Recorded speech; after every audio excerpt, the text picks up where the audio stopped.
and welcome back to Elle Law Student. So today I'm going to answer some of your questions that you've sent me over on Instagram. So if you don't follow me over there, then it's just at Elle Law Student, and then next time I do one of these videos you can ask me a question.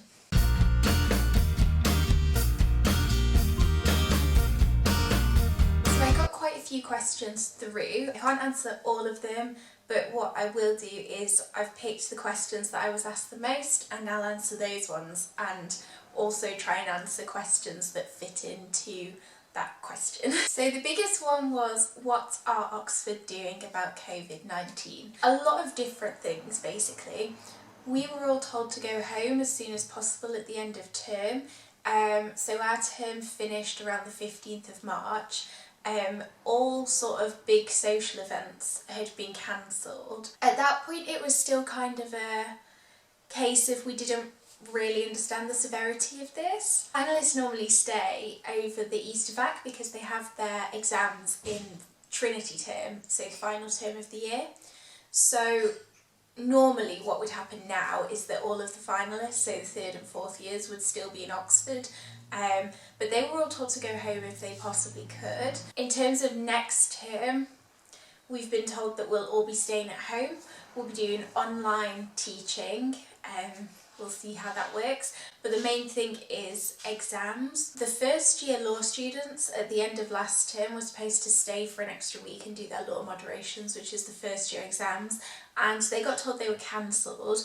They were then sent an email a few days ago saying actually they're not cancelled, you'll do them next term.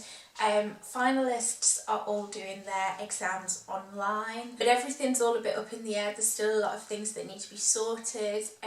Oxford is very much an exam-based system, so it's even more difficult than in a lot of universities where, for example, you'd have a lot of coursework. The majority of subjects are all assessed by exams. In terms of what Oxford are doing scientifically to help COVID-19, there's so much research going on. I know that Oxford are currently testing some different mobile ventilators, working on vaccines. They've been given a massive grant from the government to develop that work, so hopefully we'll see some really exciting and helpful science come out of this whole issue. The next one is how I'm managing to maintain motivation whilst I'm at home. So this is kind of a tricky one because, to be perfectly honest, there are times where I definitely am not maintaining motivation and I find that very frustrating. I can't go out and do all of these things that I normally would be doing, like I would normally be volunteering in the courts and that sort of thing, and so I feel really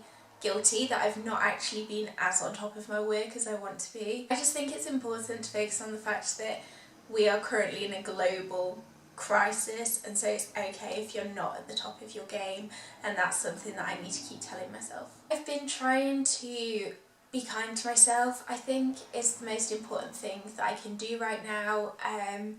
I've tried to kind of set a bit of a timetable, but I'm being quite flexible with it because I don't want to put too much pressure on myself, because then I will just drain myself. And I'm struggling quite a lot in terms of feeling very anxious and getting quite worried about family members and that sort of thing. So what are you going to do? A lot of people ask me either like my favourite things about Worcester College or why I picked Worcester College, so I'll answer those together. I went on a tour of Worcester College whilst I was in Oxford for the Unique Summer School. If you don't know what that is, it's basically a summer school for Year 12 students where you go to Oxford for a week and experience a week of lectures and tutorials and university life, and it's for state school students in the UK. And yeah, I went on a tour of Worcester whilst I was there. I didn't stay there, I stayed in Hertford, but I just found it so beautiful. I didn't particularly want to be in a really central college because I just thought that would be a bit much for me.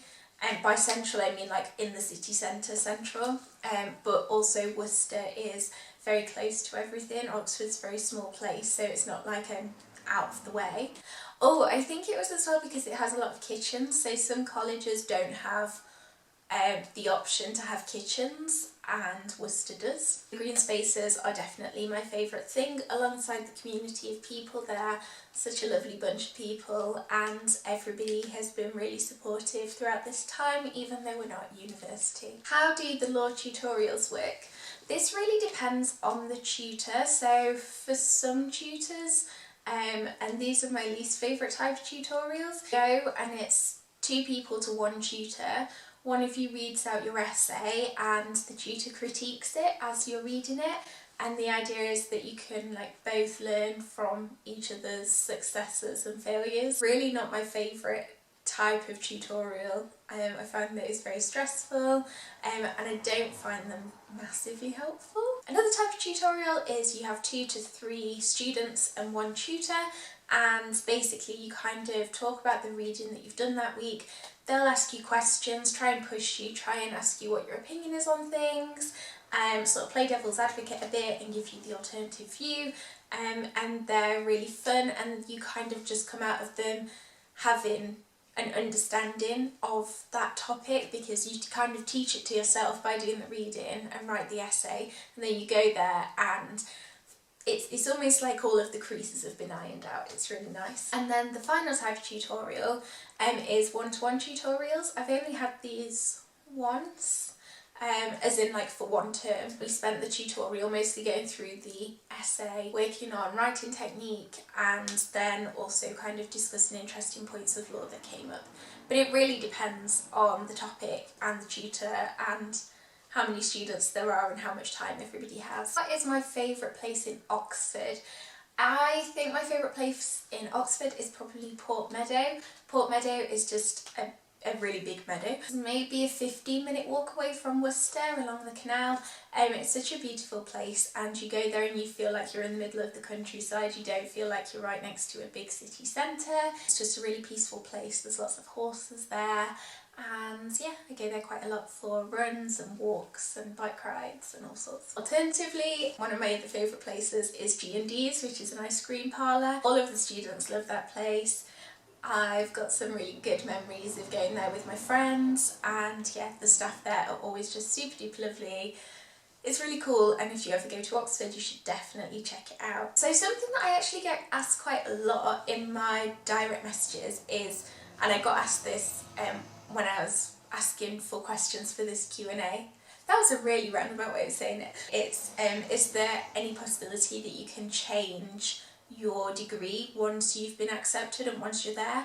I would say it's probably not as easy as at other universities, because the idea is that you have to be selected through the interview process and everything, and so it's very, very tailored to that subject and to those tutors. However, it's not unheard of, but it's a very long, complicated process, and I can't guarantee anything. Definitely something that you'd have to speak to your college about and figure out what your options are. When did you begin preparing for the LNAT? I can't really remember. I booked my LNAT for the end of September, I think. I had to get it done by the 20th of October, and I picked to do it in the middle of September. I think I started preparing for it over the summer, but only a little bit, and I'd say maybe 2 weeks before, that's when I started to do practice every single day. So I did practice, but I didn't overdo it, and I think that was a sensible approach. I'm going to make this the last one because there just keeps being really loud cars outside. Could you please talk about student finance and maintenance loans and budgeting and stuff? This is a huge, huge topic, and I'll probably do a separate video all about this.